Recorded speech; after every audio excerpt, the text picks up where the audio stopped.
What's up, everybody? Welcome back to another video on the Texas Rangers report. And in this video, we're going to be talking about Martin Perez and if he has the chance to win the AL Cy Young Award this year. But if this is your first time watching the Texas Rangers report, make sure to subscribe right now because they're our #1 source for all things Texas Rangers related on YouTube. But also make sure to join the Discord. That link will be in the description down below. On the Discord, we talk about live game Rangers chats, the MLB draft, news, rumors, etc. So make sure to do those two things right now.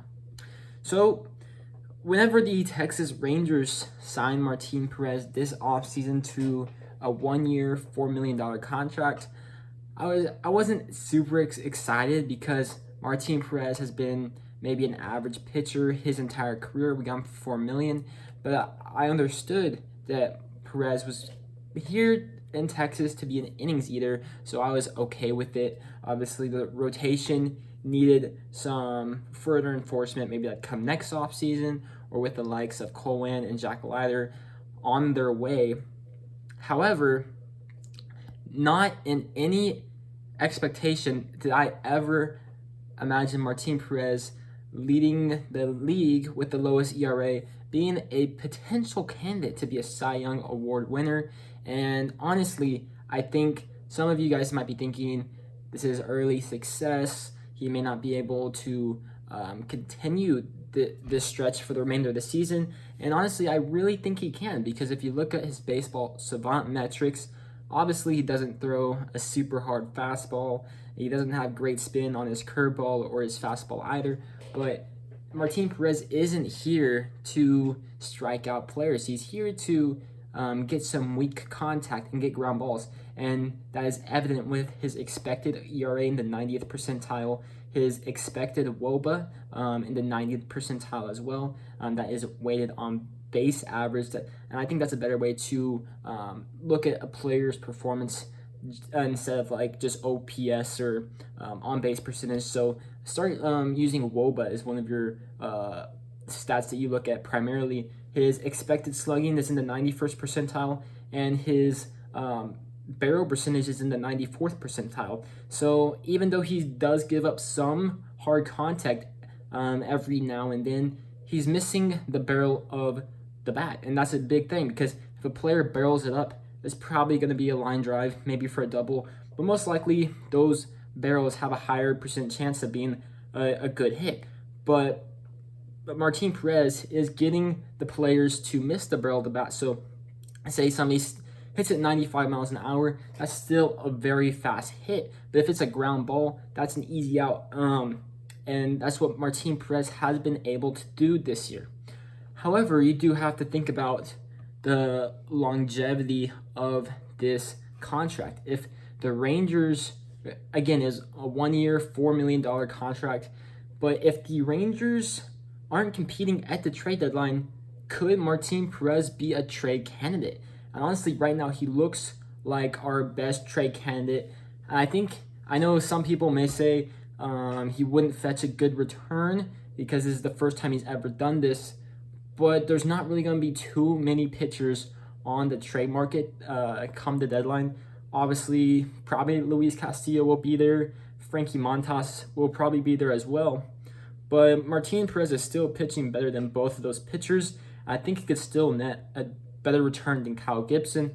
And let's be realistic, he is 31, so he could keep this up. But for this being his best performance ever in his career, I wonder if the Rangers are thinking, if we're losing, like don't have a good record by the trade deadline, which I hope isn't the case, but for somebody you only committed $4 million to, could you go back, flip him, and get a top 100 prospect? And that guy, who knows who that could possibly be? Maybe Luis Campusano.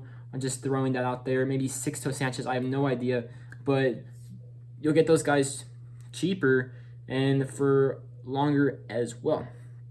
Obviously, I want the Rangers to be competing and not really having to make this decision. Or you could say, one of the subscribers on the channel said good pitchers don't grow on trees, and you could go and extend Martin Perez.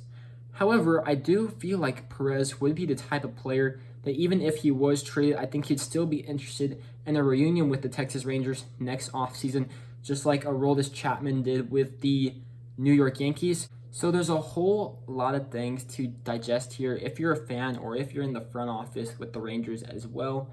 But I always consider, what would the Rays do? A team that has one of the lowest payrolls yet have been in the playoffs for the past 3 years.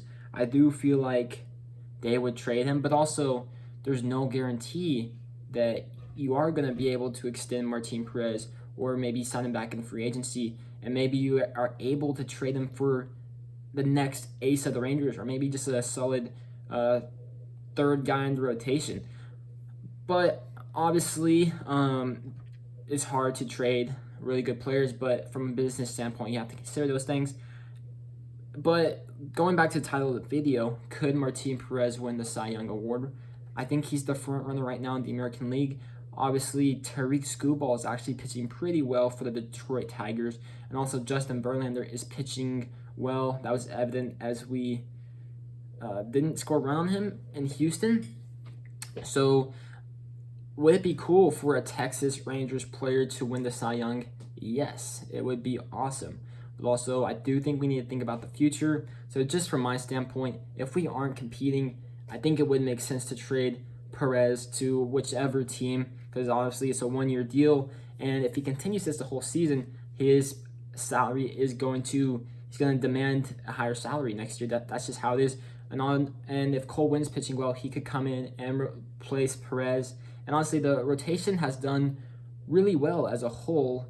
Obviously, Perez is carrying, but you could trade him for another starter, and that could replace him in the rotation. A lot of tough business decisions to digest, but I think it's awesome. The Rangers only gave him $4 million for 1 year, and he's pitching like an ace.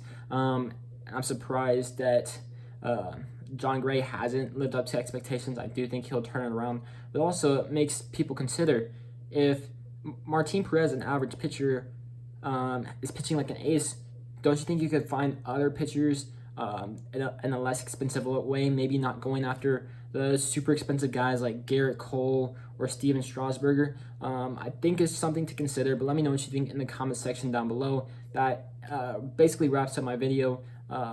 If you liked the video, please give it a thumbs up and subscribe to the channel, and I'll see you on the next one. Peace.